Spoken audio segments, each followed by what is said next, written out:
வணக்கம் மக்களே.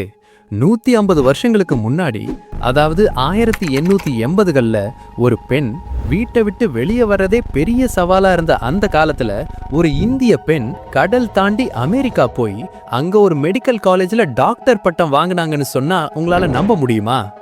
ஆனா இவங்களோட கதை வெறும் வெற்றியை மட்டும் பத்தி பேசல.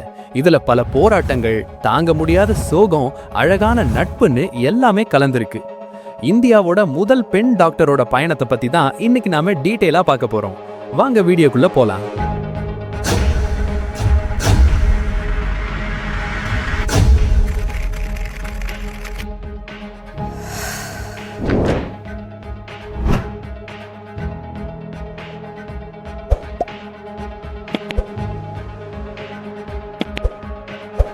இந்த கதை ஆரம்பிக்கிறது 1865ல.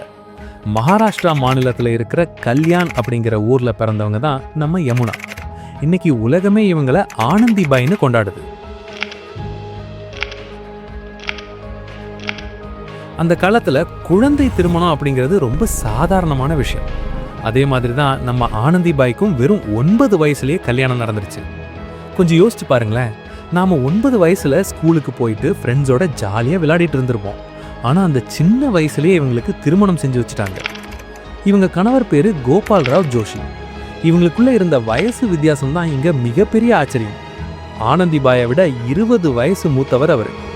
கல்யாணத்துக்கு அப்புறம் தான் யமுனா அப்படிங்கிற அவங்க பேரு ஆனந்திபாய் ஜோஷி இல்லைன்னா ஆனந்தி கோபால்ராவ் ஜோஷின்னு மாறுச்சு. இவங்க கணவர் கோபால்ராவ் ஒரு போஸ்டல் கிளர்க்கா வேலை பார்த்துட்டு இருந்தாரு. ஆனா அவர் மற்றவங்கள மாதிரி இல்லாம ரொம்பவே முற்போக்கான சிந்தனை கொண்டவரா இருந்தாரு.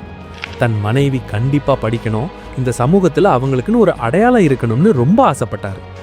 இதுக்காக அந்த காலத்துல இருந்த சாதி, மதம் மற்றும் சமூக கட்டுப்பாடுகளை எதிர்த்து பல போராட்டங்களை அவர் தனியால நின்று சமாளிச்சாரு. இப்படிப்பட்ட ஒரு சூழல்ல தான் ஆனந்திபாய் ஏன் ஒரு டாக்டர் ஆகணும்னு முடிவெடுத்தாங்க. அதுக்கு பின்னாடி அவங்க வாழ்க்கையே மாத்தின ஒரு உருக்கமான காரணம் இருக்கு. கல்யாணமாகி சில வருஷங்கள் கழிச்சு ஆனந்திபாய்க்கு அவங்களோட 14 வயசுல ஒரு அழகான ஆண் குழந்தை பிறந்தது. ஒரு அம்மாவா அந்த 10 மாசம் குழந்தைய சுமந்த ஆனந்திபாயும் சரி, அந்த தந்தை கோபால்ராவ் ஜோஷியும் சரி, எவ்வளோ சந்தோஷப்பட்டிருப்பாங்கன்னு வார்த்தையால சொல்லவே முடியாது. அந்த வீடு முழுக்க அவ்வளோ மகிழ்ச்சி. ஆனா அந்த சந்தோஷம் ரொம்ப நாள் நீடிக்கல. அந்த நேரத்துல சரியான மருத்துவ வசதிகள் இல்லாததால அந்த பிஞ்சு குழந்தை பிறந்த 10 நாள்ல அவங்கள விட்டு பிரிஞ்சு போயிடுச்சு.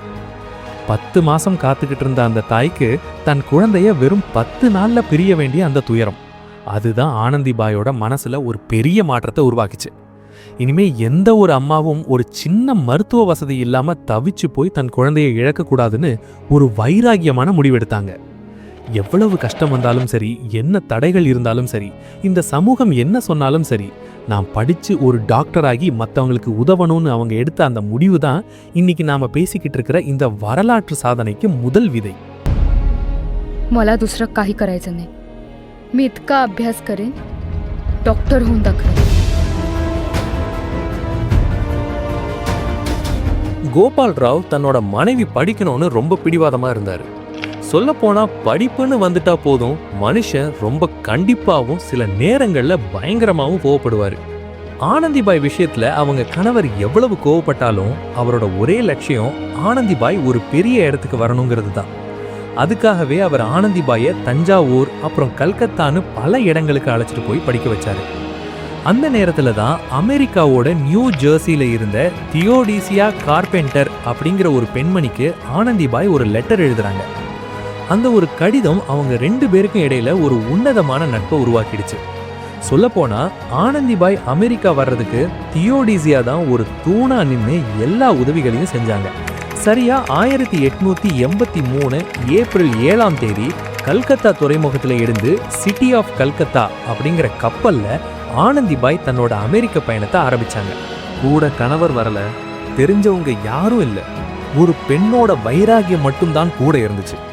கிட்டத்தட்ட 55 நாட்கள் அந்த அலைகளோட போராடி கடல் கடந்து ஒரு வழியா 1883 ஜூன் 4ஆம் தேதி நியூயார்க் கரையை சென்றடைஞ்சாங்க.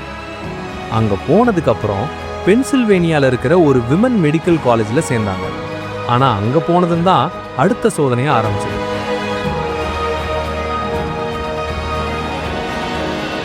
அமெரிக்காவோட கடும் குளிரும் புதுவிதமான சாப்பாடும் அவங்க உடம்ப ரொம்பவே பாதிச்சுது. ஆனாலும் அவங்க எதையும் கண்டுக்காம படிப்புல மட்டும் குறியா இருந்தாங்க. படிக்கும்போது அங்க இருந்த மத்தவங்க இவங்கள ஒரு மாதிரியா தான் பார்த்தாங்க. யார் இந்த இந்திய பெண், இவங்களால முடியுமா அப்படின்னு ஏளனமா பார்த்த கூட்டத்துக்கு நடுவுல நம்ம ஊர் பாரம்பரிய சேலையை உடுத்திக்கிட்டு அந்த காலேஜ் வளாகத்துல அவங்க கெத்தா நடந்தாங்க. ஆனா 1886ல அவங்க அந்த பெரிய டாக்டர் ஆஃப் மெடிசின் எம்டி பட்டத்தை வாங்கினப்போ அந்த இடமே அதிர்ச்சு. அவங்கள ஏளனமா பார்த்த அதே கண்கள் இப்போ ஆச்சரியத்து நின்னுச்சு. வேற லெவல்ல ஒரு இந்திய பெண்ணோட அறிவும் வைராகியமும் எவ்வளவு பெருசுன்னு அந்த உலகத்துக்கே அன்னைக்கு தெரிஞ்சது. பட்டம் வாங்கின அந்த மேடையில ஆனந்திபாய் நின்னப்போ கிடைச்ச அந்த கைத்தட்டல் சத்தம் இன்னைக்கு வரைக்கும் நமக்கு ஒரு பெரிய பெருமை தான். ஆரம்பிக்கும் போது பல எதிர்ப்புகளும் ஏளன பார்வைகளும் இருந்திருக்கலாம். ஆனா விடாமுயற்சியோட ஜெயிச்சு காட்டினதுக்கு அப்புறம் தன்னோட லட்சியத்துல உறுதியா இருந்தா இந்த சமூகம் ஒரு நாள் கண்டிப்பா நம்மளோட உழைப்பை அங்கீகரிக்குங்கிறதுக்கு ஆனந்திபாய் ஒரு மிகச்சிறந்த உதாரணம். 1886ல அவங்க டாக்டர் பட்டம் வாங்கின அந்த தருணம் ஒரு தனி மனிதரோட வெற்றி மட்டும் இல்ல, அது ஒட்டுமொத்த இந்திய பெண்களோட ஒரு மிகப்பெரிய நம்பிக்கையா மாறுச்சு. அந்த காலத்துல இருந்த பெரிய ஆளுமைகள் எல்லாம் இவங்கள பாராட்டினாங்க. ஏன் இங்கிலாந்து ராணி விக்டோரியாவே இவங்களுக்கு ஒரு லெட்டர் அனுப்பி வாழ்த்து சொன்னாங்க. ஆனா விதி வேற மாதிரி இருந்துச்சு. துரதிர்ஷ்டவசமா அமெரிக்க குளிரால வந்த அந்த காச நோய் டிபி அவங்கள விடல. எவ்வளவுதான் போராடினாலும் அந்த நோய் அவங்கள ரொம்பவே வாட்டுச்சு. 1887 பிப்ரவரி 26 அவங்களுக்கு 22 வயசாகிறதுக்கு சில நாட்களுக்கு முன்னாடியே அவங்க எல்லாரையும் விட்டு பிரிஞ்சு போயிட்டாங்க. ஆனந்திபாய் அதிக காலம் வாழலைனாலும் அவங்க விட்டுட்டு போன அந்த வைராகியம் நிஜமா சொல்லணும்னா இன்னைக்கு இந்தியாவில் இருக்கிற லட்சக்கணக்கான பெண் டாக்டர்களுக்கு இது ஒரு பெரிய இன்ஸ்பிரேஷனா இருக்கும்னு நான் நினைக்கிறேன். ஏன்னா இவ்வளோ பெரிய ஒரு போராட்ட கதை நம்மள பல பேருக்கு இன்னைக்கு வரைக்கும் தெரியாமலேயே இருந்திருக்கு. இன்னொரு முக்கியமான விஷயம் என்ன தெரியுமா?